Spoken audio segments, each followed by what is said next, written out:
Everyone,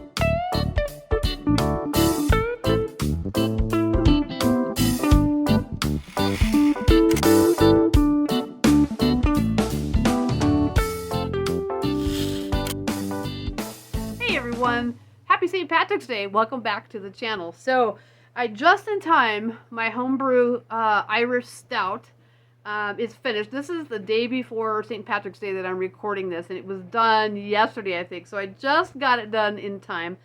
I have brewed this one before. It's been about a year since I've brewed it. You know, it's different than my most favorite stout, which is Guinness, and probably will always be my favorite stout. It's a much more kind of spicy, we'll go through it here in a minute, a kind of a spicy flavor to it. And when I first tasted it, it was different than the stout that I usually buy, right?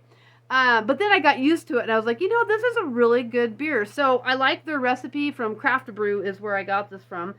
And, you know, it's, when you shine a flashlight through it, I mean, it's basically opaque, but it's got that dark brown like you expect, but it's kind of that reddish color going with it too. And clarity-wise, yesterday I took it to Grimm Brothers Brew House, my favorite tap room that I go to. My buddy is the tap room manager there. I took some for him to taste, which he liked, by the way, but we were holding it up to some good light and stuff too. And I was talking to him about, you know, I was like, I'm still learning about talking about beer. And I'm using a tasting sheet now, as I said. Thanks, Don. And I never really thought about clarity with a stout, because it's just, you know, black, right? But, you know, when we were holding it up to that, he's like, oh no, because he judges beer and stuff. He's like, you can still rate the clarity for that. So when we were holding that up, you know, you've got, what, brilliant, clear, slight haze, or hazy, at least on the tasting sheet that I'm using. And he agreed that he would call it clear. Not brilliant, but he would call it clear. And when you shine that flashlight through there, you can kind of tell that there's some clarity to it. This flashlight, there we go. There really is. There's no haze to that whatsoever. All right, so let's pop it open. The moment of truth. Did it carbonate? I popped one open yesterday, and it was carbonated, so I would expect this one to be. Oh, yeah. So yeah, definitely carbonated nice. And it is 5.5 ABV and 30 IBU. And it's just a real easy to drink beer. I'm really enjoying this. Like I said, I've brewed it before. So this is, you know, like I said, about a year ago, right before St. Patrick's Day, of course. Boy, that one actually has a really nice head on that. Look at that. One thing I'm finding with my malt extracts is that I get that, I don't know if you call it like a sudsy foam, you know, head to it, where it disappears right away. Although this one's holding on longer than my other ones. And I'm wondering, if you guys know, let me know. I'm wondering if it's because I'm doing malt extract, so it's a powder, you know what I mean? And so you don't get as thick of a head on there. So if you guys know that, please leave me a comment if you know for a fact that malt extracts tend to do that. But again, I'm happy because usually most of my malt extracts don't hang around that long. All right, let's take a smell. And, you know, yesterday we were talking, like I said, my buddy and I were sampling this together. It's a real earthy kind of smell to it, and definitely kind of like a biscuit-like aroma to it. I'm definitely, you know, I just got done doing the IPA Palooza, and I have a hard time smelling some of those because the hops come through so strong for me. I can't get past that. But I'm much better at detecting smells and taste in these maltier beers. So let's give it a taste. Slanche.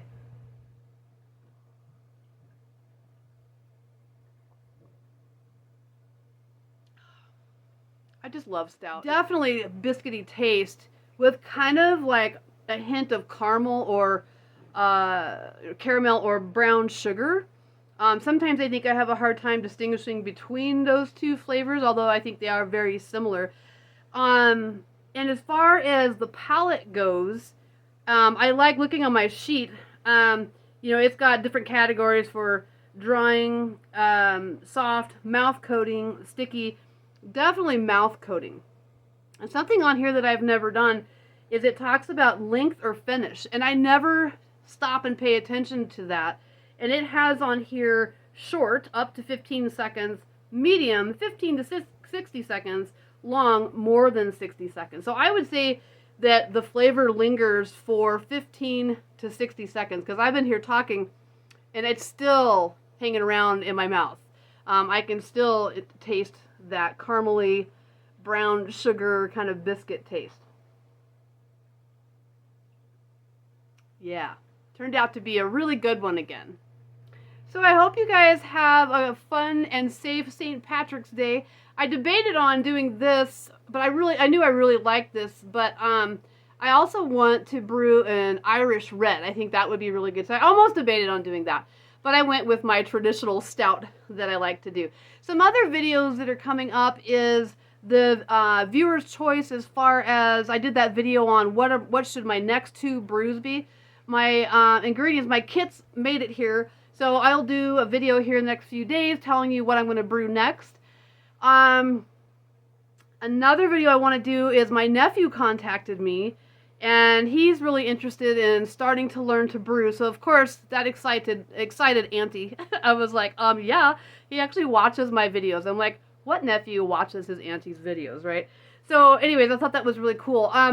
He's a logger kid, and he was asking about that. I was like, that's a lot harder to do because of the temperatures you have to ferment it at, everything. I said, but let me look into it because it would be a challenge and it would be fun. And then I was talking with the brewer at Grimm Brothers Brew House yesterday, and I asked her about, doing that at home. And she suggested, I haven't researched this yet, but I'm going to put that out there in case you guys know about this yeast, Quebec yeast. You probably do. I don't. But apparently that's a good way to do it at home, because I think it's like you only have to ferment it at like 50 degrees or something for like the first 3 days. And then the rest of the fermentation time is like a normal temperature. So we might experiment with that. Either keep it in an ice bath, for 3 days in the basement, or he and I might even build a little cold box or get some kind of a cooler or something. I don't know. It would just be an excuse to have fun with my nephew. Jesse, if you're watching this one, I'm so glad we're going to do it together. So yeah, but if you know anything about this Quebec yeast, I think it's Kveik. Kveik. And I'm going to do a bunch of research on it. But if you know anything or have experience with it, let me know. Maybe another series that I might do is, I used to do a lot of cooking recipes where I incorporate beer into the recipe. So I think that could be kind of fun to do, do like a, 5 or 7 course meal. Each course would be a video where I incorporate some kind of a beer with that, starting out with an appetizer, then your main 2 or 3 main dishes, dessert, whatever. I'll come up with that. So anyways, those are some things coming up, but I guess that's it for now. Thanks for stopping by, you guys. Cheers. Bye. I missed. Bye.